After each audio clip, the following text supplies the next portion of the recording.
할렐루야. 하나님의 평강과 은혜가 여러분 가운데 충만하기를 바랍니다. 함께 모여서 예배하면 참 좋죠. 하지만 여건이 그렇게 되지 않아서 이렇게라도 예배 드릴 수 있음에 하나님께 감사를 드립니다.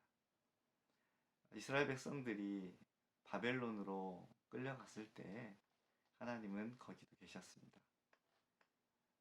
예루살렘 성전에서 예배를 드릴 때에도 하나님은 그 예배를 통해서 영광 받으셨고, 또 그들이 포로로 끌려가서 성전이 없는 좁은 방에서, 또 다니엘 같은 경우는 창문을 열고 예배를 드릴 때 그곳에서 하나님은 그의 기도를 들으시고 예배를 받으셨습니다. 우리가 교회당에서 예배당에서 함께 모여 예배 드리는 것을 하나님 참 기뻐하십니다. 하지만 지금 비록 그렇게 하지 못할지라도 여러분이 거한 곳에서, 위치한 곳에서 마음을 다해 하나님 앞에 나아갈 때 하나님은 그 기도를 들으시고 또 우리의 예배를 받으실 줄 믿습니다. 함께 드리는 예배를 더 그리워하면서 또 그날이 빨리 올 것을 기대하면서 오늘 예배 가운데 하나님의 은혜를 깊이 간구하는 그런 시간 되시기를 바랍니다. 아닥사스다 왕의 허락을 받아 느헤미야는 예루살렘으로 돌아왔습니다. 돌아와서 보니 모든 것이 무너졌고 모든 것이 황폐화되어서 어느 것도 제대로 힘을 발휘할 수 없는 그런 상황이 되었습니다. 실제로 그가 탄 낙이라고 나오지 않았죠. 짐승 한 마리조차도 지나갈 수 없을 만큼 길이 폐허가 되어 있었고 성벽은 회파되어져 있었습니다. 그 성벽은 누군가는 세워야 해요. 하나님은 언젠가는 그것을 세우실 거예요. 그런데 그 자리에 느헤미야가 있었습니다. 저는 우리도 그랬으면 좋겠습니다. 하나님이 어떤 일을 계획하고 계시고 어떤 일을 하시려고 하실 때 그 자리에 내가 있었으면 좋겠다. 그런데 우리가 이전에 계속해서 보아왔던 것처럼 이 일은 쉽지 않았습니다. 늘 기도해야 했고 그가 가지고 있는 모든 지혜를 동원해야 했고 그리고 많은 사람들의 도움을 받아야만 했습니다. 그리고 수도 없이 많은 이방인들이 모여 연합하여 공격을 했고 또 애써 수고하는 유다인들의 마음을 흐트려 그 일을 완성하지 못하게 하고자 했습니다. 그러니 우리가 하나님 나도 주의 일에 사용해 주십시오 라고 기도할 때는 또 거기에 걸맞는 또 어려움이 있을 거라고 미리 생각해 둘 필요는 있겠죠. 오늘 본문은 정말로 황폐해져 버린 그 땅에 살던 약하고 힘없는 이들의 이야기입니다. 놀랍게도 그들 가운데 관리가 있었고 귀족들이 있었고 부자들이 있었다는 거예요. 그들이 콩 한 조각이라도 같이 나눠 먹으면 좋겠다 이런 마음으로 살았으면 참 좋았을 텐데 그러지 않았습니다. 살다 보면 긴급한 돈이 필요하죠. 또 살다 보면 정말 꼭 납부를 해야 되는 세금이 있는데 그것을 납부하지 못할 때가 있어요. 그럴 때는 은행에 가서 또 아는 분에게 또 빌려서 낼 수도 있습니다. 뭐 오늘날 형편이 그런 것처럼 옛날에도 그랬어요. 왕에게 세금을 바쳐야 되고 또 여러 가지 공물을 바쳐야 하고 그런 상황이 있죠. 또 아프거나 어떤 문제가 생겼을 때는 돈이 필요하고 또 그것을 그 어려움을 이겨나가기 위한 그런 여력이 필요합니다. 그래서 그들이 돈을 마련하기 위해서 가지고 있던 곡식이든 또 밭이든 집이든 다 팔았습니다. 저당을 잡힌 거죠. 정해진 시간 내에 갚지 못하면 그것을 아예 남의 것이 되어지는 것입니다. 뿐만 아니라 아들과 딸까지도 그렇게 해야만 하는 상황들이 도처에서 일어나고 있었습니다. 이런 불만과 탄식, 아픈 이야기가 이곳저곳에서 울려 퍼졌고요. 그들이 드디어 결국은 느헤미야를 찾아왔습니다. 그들은 이렇게 이야기합니다. 우리는 왕에게 세금을 낼 돈이 없어서 밭과 포도원을 잡히고 돈을 꾸어야만 했다.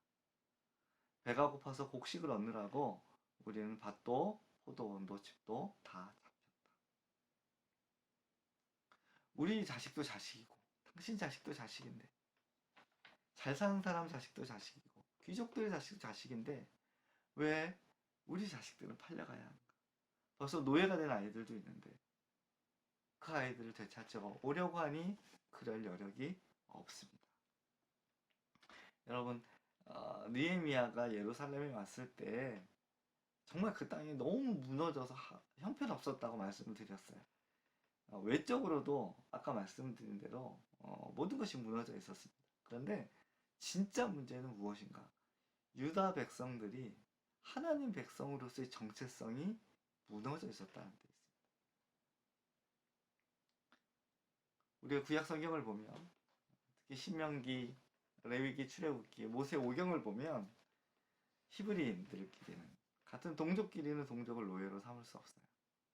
또 어떻게 해서 집과 재산이 넘어가도 희년이 되면 노예로 갔던 동족을 다 돌려보내고 돌려보낼 때는 두둑히 또 수고한 값을 쳐서 보내라고 얘기하고 있습니다.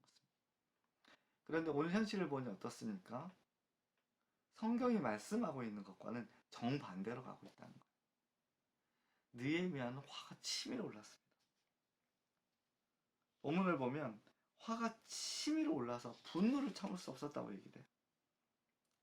그래서 어떻게 했습니까? 막 찾아갔습니까? 사람들이 멱살을 잡고 막 흔들었습니까? 아니요. 신중하게 생각했대요.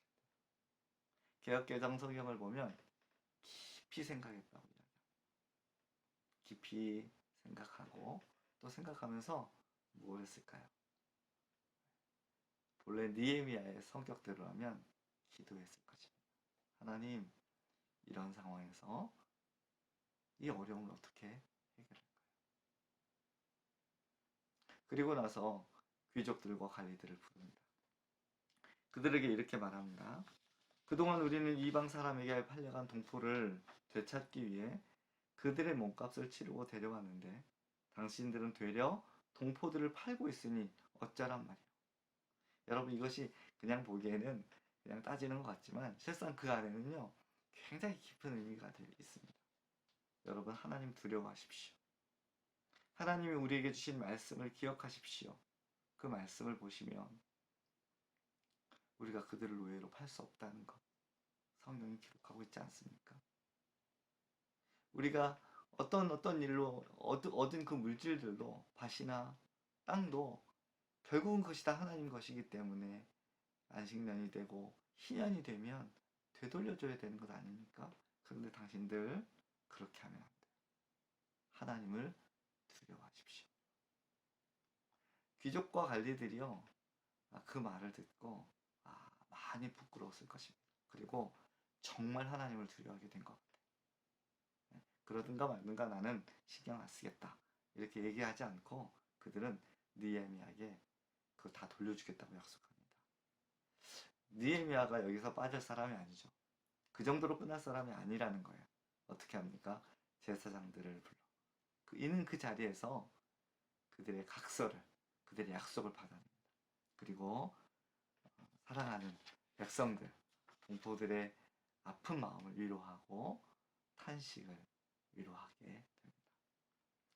나중에 느헤미야가 이 부분들을 기억하면서 이렇게 씁니다. 나는 그들이 왕에게 세금을 바치고 여러 가지 바치는 것 때문에 먹고 살기 힘든 거 알아서 12년 동안이나 녹을 받지 않았다. 그리고 하나님께 기도하죠. 하나님, 이거 기억해 주십시오. 내가 하나님을 위해서 이렇게 노력하고 애썼습니다. 오늘 본문은 이렇게 기록되어 있어요. 이렇게 윤곽을 잡으면 될 것 같아요. 그러면 오늘 본문을 통해서 우리가 기억해야 될 것들이 몇 가지 있죠. 첫 번째 무엇입니까? 깊이 생각하고 신중하게 생각하고 나서 그 다음에 괄호가 쳐져 있다고 말씀드렸죠. 무엇입니까? 기도했을 거다. 기도하면서 생각하고 생각하면서 기도하고 그리고 그 다음에 해야 할 일을 했다는 거예요. 사랑하는 여러분, 저도 그렇고 여러분도 그렇게 되길 바랍니다. 정말 화가 치밀어 오르는 상황, 이건 말도 안 돼 라고 하는 그 상황에 우리가 먼저 생각합시다. 신중하게 현실을 직시하고 이 무엇이 문제인가, 이 문제를 어떻게 해결해야 되는가를 깊이 생각하는 지혜가 있게 되길 바랍니다. 그리고 하나님께 기도합시다. 느헤미야의 이 전체적인 인생을 또 이야기를 줄거리를 이렇게 봐가면서 우리가 배우는 게 그런 것들이죠. 두 번째는 귀족들과 관리들을 불러 이야기할 때 느헤미야는 하나님을 상기시켰어요. 하나님을 상기시킨다는 것은 어떤 의미입니까? 하나님의 말씀을 기억하겠다. 하나님의 말씀이 이렇게 기록되어져 있고 우리는 이렇게 살고 있다. 하나님이 이렇게 말씀하셨고 우리는 이렇게 살고 있다. 그게 아니었다면 귀족들이나 그리고 관리들이 쉽게 자기들이 가지고 있는 물질을 내어놓거나 노예를 내어놓지 않았을 거예요. 왜요? 정말로 사람들의 마음을 변화시키고 뉘우치게 하는 것은 잘 정돈된 논리가 아니라 하나님의 말씀이기 때문에 그렇습니다. 하나님의 말씀이 그들의 심령 가운데 파고들어서 그들의 생각을 바꿔놓은 거예요. 할렐루야. 저는 우리 가운데도 이 하나님의 말씀이 왕성하게 역사하기를 예수님의 이름으로 축복합니다. 세 번째, 제가 제목을요, 웃음거리가 되지 않으려거든 이렇게 정했습니다. 이방인들에게 웃음거리가 되어지는 거예요. 어떨 때? 유다인들이, 이스라엘 백성들이, 하나님의 백성들이 그 본질을 잃어갈 때. 그러면 웃음거리가 되는 것입니다. 오늘날 교회가 사람들의 비웃음거리가 된 이유는 무엇입니까? 교회의 본질을 잃었기 때문에 그래요. 교회의 본질이 무엇입니까? 생명을 살리는 거예요. 예수님 이 땅에 오셔서 하셨던 일이 무엇입니까? 가르치시고 전파하시고 고치셨어요. 우리 영혼을 구원하여 하나님 나라의 백성으로 삼는 영원한 영생을 얻는 이 일만 하신 게 아니라 사람들의 육체를 회복시키는 일을 하셨다. 그렇다면 교회는 무엇을 해야 합니까? 성도들이, 또 내 이웃이, 이 나라 민족이 아프지 않게, 고통당하지 않도록 돕는 일입니다. 그러므로 코로나19 이 시대에 우리가 해야 될 것은 무엇입니까? 그들이 어려움 겪지 않도록 돕는 거예요. 할 수만 있으면 우리의 모든 것을 털어서라도 이것이 더 확산되지 않고 한 명이라도 이것 때문에 심각한 건강상의 이상이 오거나 또는 주님의 부름을 받거나 할 일이 있는데 그러지 않도록 교회는 도와요. 그런 일들을 교회가 못하게 될 때 비웃음거리가 되는 것입니다. 교회가 해야 될 본질을 교회가 하지 않고 다른 이들이 하게 되는 거죠. 성경은 믿음, 소망, 사랑 이 세 가지는 항상 있을 것인데 그 중에 제일은 으뜸은 사랑이라고 말씀합니다. 우리의 믿음 중요해요. 여러분 믿음을 잘 지키십시오. 믿음 생활을 잘 하시는 여러분들에게 박수를 보내드려요. 그리고 우리에게 소망을 갖는 것도 너무 중요해요. 그런데 그 중에 제일은 사랑입니다. 예수님은 내 이웃을 내 몸과 같이 사랑하라고 하셨어요. 진짜 사랑이 무엇입니까? 남에게 비웃음거리가 되지 않기 위해서 하는 것이 아니라 정말 이웃을 위해서 우리 그리스도인들이 잠시 불편하고 잠시 어색하고 낯설고 어렵지만 그들을 위해서 우리가 기도하고 또 그들을 돕는 그런 교회로 거듭났으면 좋겠습니다. 기도하겠습니다. 사랑과 은혜가 풍성하신 아버지 하나님, 시간의 주인이시고 공간의 주인이신 하나님, 우리가 다른 시간에 또 다른 곳에서 예배를 드릴지라도 하나님은 이 예배를 홀로 받으시며 찬양 받으실 줄 믿습니다. 사랑하는 성도들 어느 곳에 있든지 눈동자같이 지키시고 보호하셔서 하나님의 아름다운 은혜의 그늘 아래에 거할 수 있도록 도와주옵소서. 우리가 먼저 기도하는 이들 되게 하시고 하나님의 말씀에 진짜 의미를 깨달아가는 그리스도인들 되게 하시고 우리가 해야 될 본질을 잊지 않고 할 수 있도록 주님 지혜를 허락하여 주십시오.